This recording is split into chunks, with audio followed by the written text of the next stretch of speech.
Hello, hello, hello, everyone. Welcome to our Wellness Summit, Wealthy Queen 17, a summit for women looking to make 2017 their healthiest year yet. They are looking to create true happiness and become a healthier, happier them this year and beyond.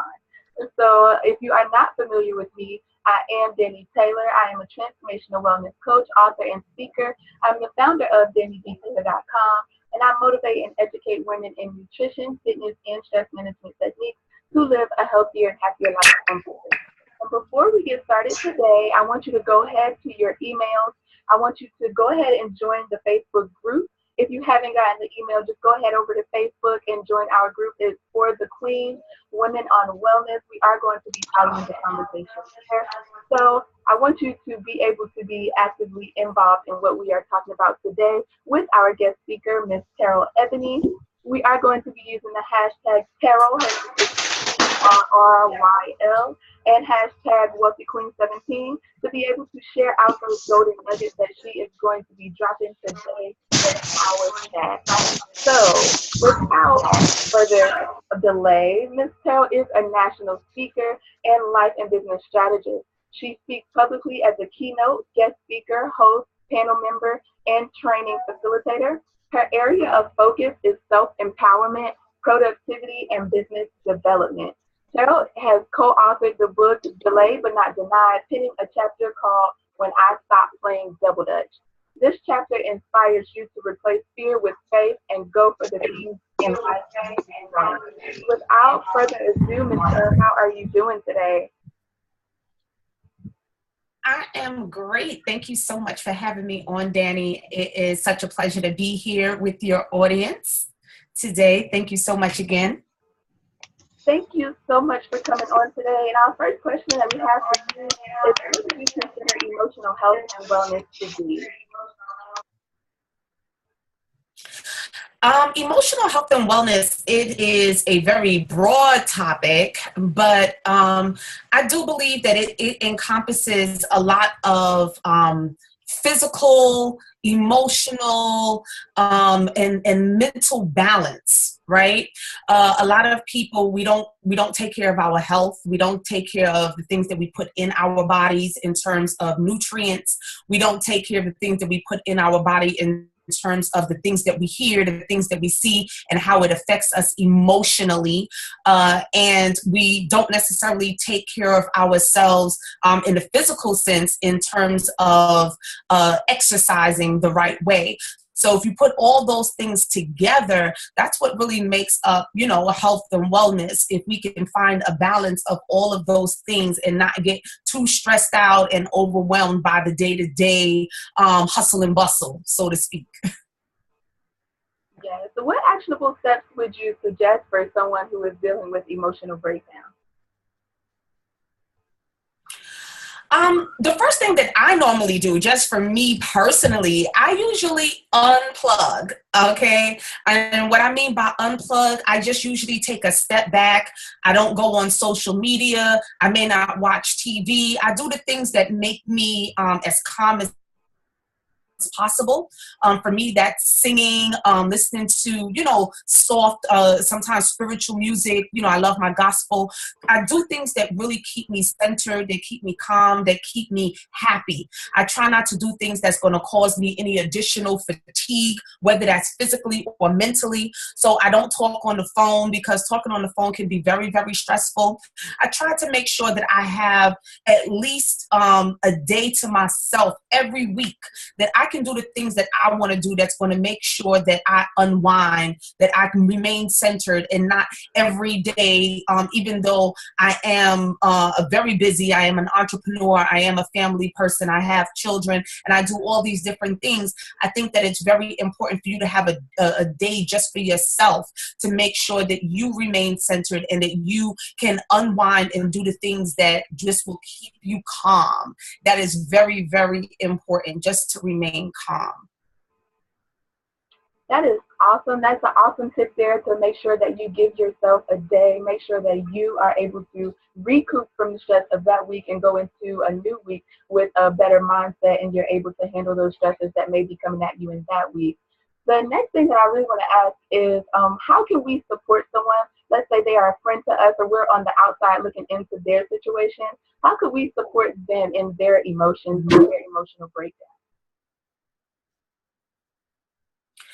Well, the first thing that people should understand is if you are not necessarily skilled in that area, then you may want to stay away from that area. And that's very important because there's so many people out there trying to offer advice in areas that they really shouldn't. So that's number one. Make sure that you stay in your lane. And if it's just to be a friend, then just be a friend.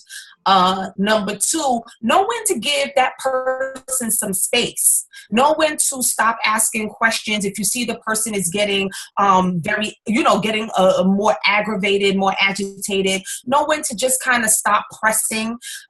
Know when to press, and you can go a little bit further in the conversation. I think that that's very important. Know when to just be a listening ear. Sometimes that's all we need. We need a listening ear. I know personally, I go through that, and I've actually had that situation come to me the other day because naturally, as a life and business strategist, I'm always trying to help people come up with a strategy to fix their issue or, to look at things in a different way and stuff like that. And sometimes, especially if it's a family member or a close friend, you have to remember that sometimes they don't necessarily need that. Sometimes they just need somebody to listen. They just need a listening ear. They just need, an opportunity to vent out whatever their frustrations are. They don't necessarily need you to come in and, offer your 2 cents or, try to fix everything every time. And that is something, again, that I struggle with because I'm a fixer just by nature. I love to, fix things. I think women in general, as nurturers, we try to, make things better. And sometimes in doing that, we might end up making that person feel worse because they're not ready to necessarily hear the information that you have to offer at that time. So you also have to know when, as I said before, when to just kind of quit and just give that supportive listening ear, when to give that hug, when to just offer, let's just go outside for a walk or something like that. And just let that person just have some time to themselves, opposed to constantly calling. Recently, I had a death in my family, and the children are going through a lot. And every 2 minutes, people are constantly calling them saying, are you okay? Are you okay? And they're doing it out of the goodness of their heart. We all know that. But for those children who are going through it, it's very overwhelming for them because every time someone asks, are you okay? Or what can we do? It kind of brings back up in their mind that they just lost their mother. So we have to also be considerate and be kind. Even though we mean well, we may actually be doing more harm than good. I hope that makes sense. Yes, ma'am. That makes plenty of sense. That's definitely something that we should hold on to because I myself am a fixer as well. So I'm always going to ask, is it okay? Are you all right? What can I do to help you? And definitely what you said, that may not always be the best thing to do. So moving forward from there, could you give us some insight on how avoiding our own emotions could affect us in the long run and possibly affect those around us?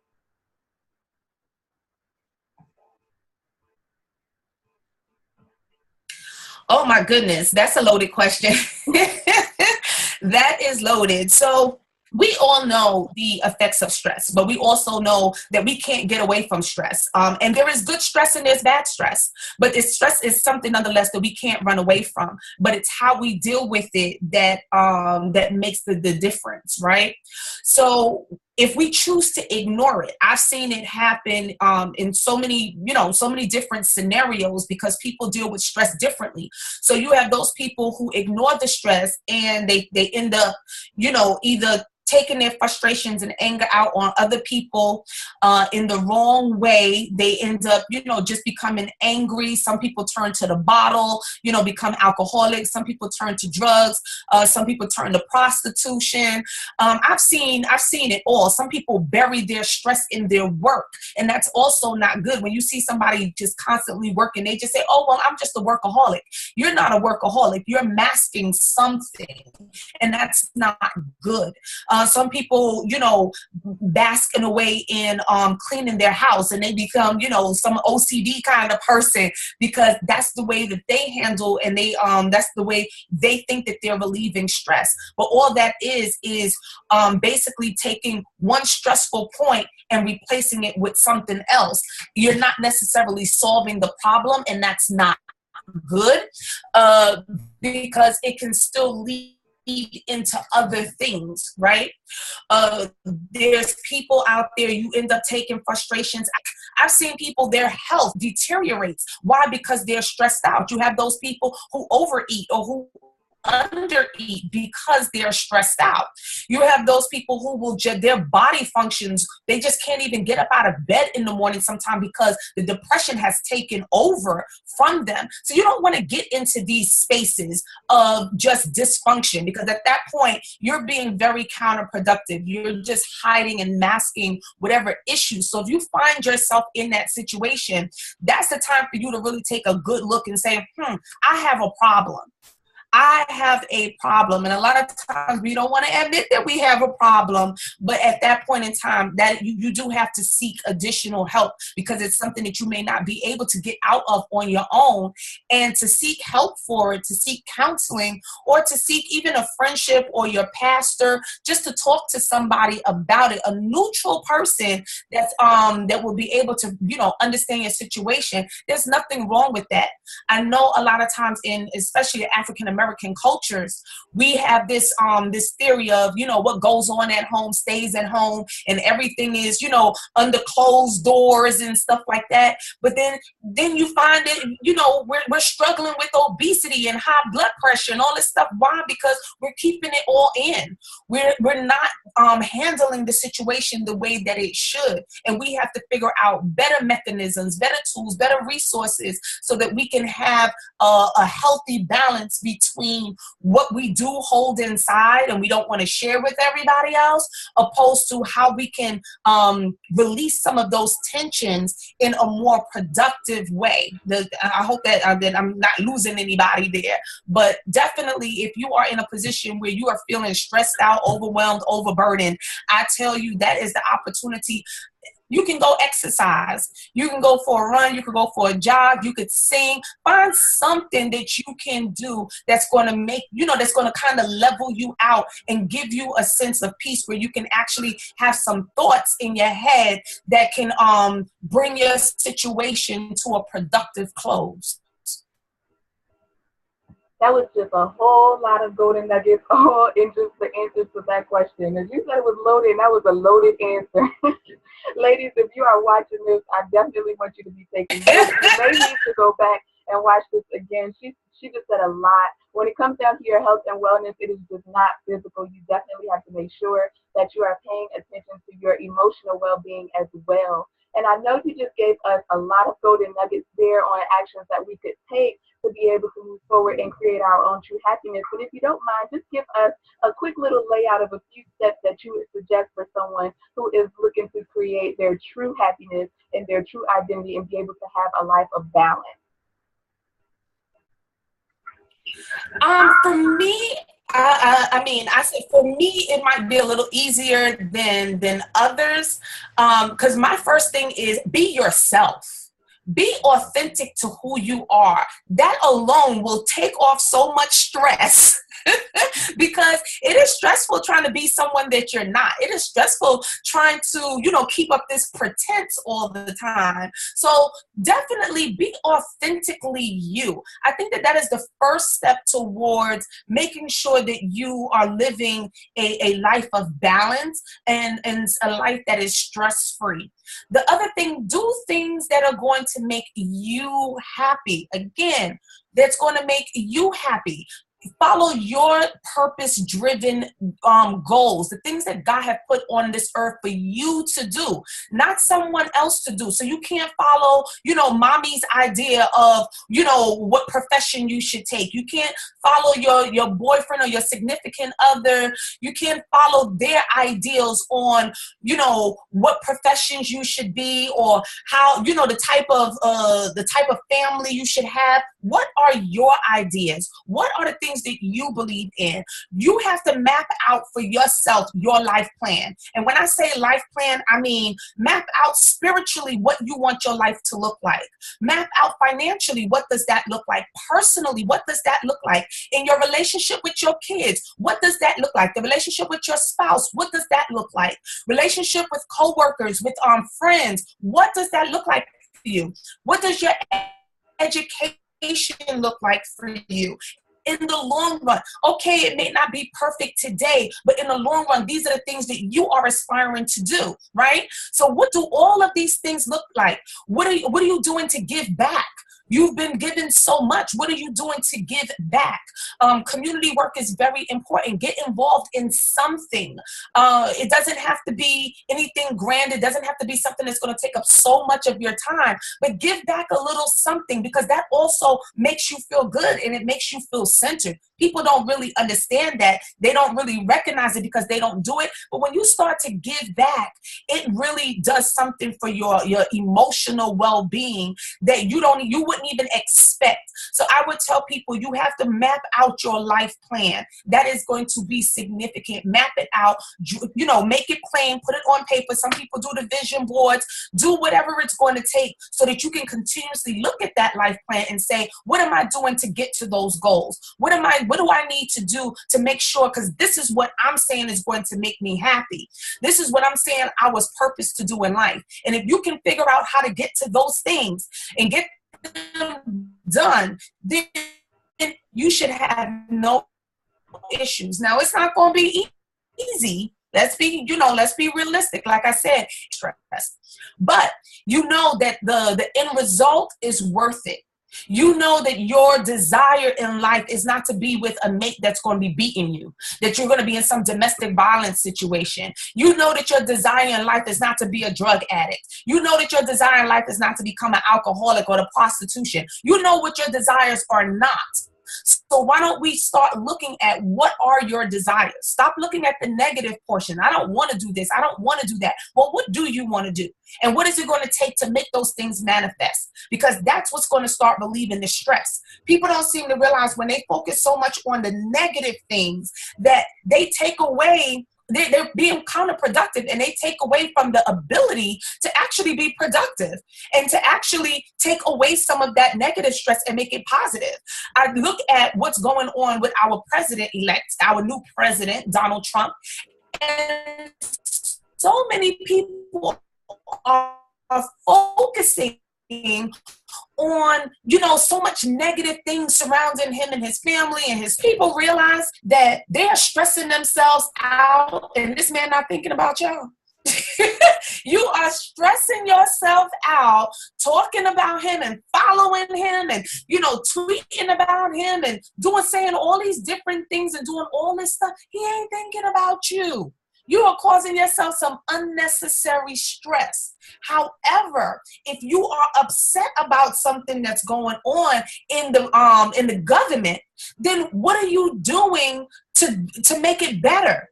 That's that giving back. That's that community work. That's that getting involved. Do something productive that will alleviate some of the negative stress. And then you can feel good about yourself saying, you know something, I was involved. I wasn't just talking about the problem. I was a part of the solution. That is how you take away the negative stress and put it into positive stress.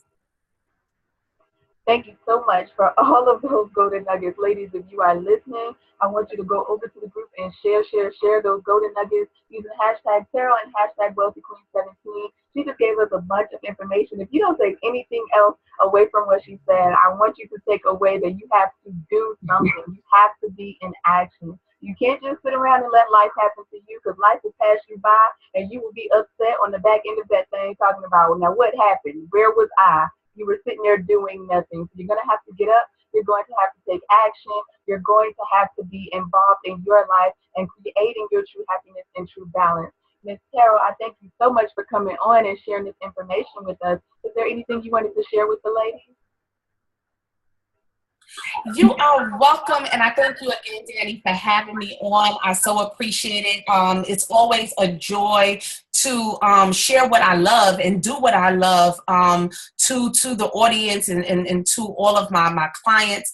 Really and truly, it's just really about understanding yourself, understanding what makes you tick, understanding what makes you happy, what makes you sad, what frustrates you to no end. Understand all of the little nuances about yourself, because the more you understand self is the more that you can change for the better, is the more that you can stop some of the stressful things from happening, the more that you can be, as you said, the creator of your own destiny, is the more that you can find that balance between what's stressful and what's not stressful, you know? So it's really a matter of being authentically yourself and understanding who that self is. So many of us don't really understand who we are. We don't know what makes us tick. We don't know what makes us happy. Some people don't even know what their favorite colors are, you know? So you have to really take some time to get to know yourself. Forget about getting to know everybody else. Get to know yourself, you know? We go out there and we're looking for significant others. We're looking for someone to spend the rest of our lives with. We're looking for the perfect job. We're looking for the perfect business. We're looking for all of these different things, finding all those other things. So we kind of skip a beat. So I would say to everybody who's listening, to your audience that's listening there, just take a moment, take some time to just discover who you are. And it might mean being by yourself for a while. And that's a scary thing to a lot of people. But trust me, it is a great thing for a lot of people, especially in the end. Being by yourself is not a death sentence. It is actually a renewal for a lot of people. When they start to really discover who they are, they're like, oh my goodness, I didn't even know that I did this, or that I like this, or that I was capable of doing that, you know? So that would be my advice to your audience today.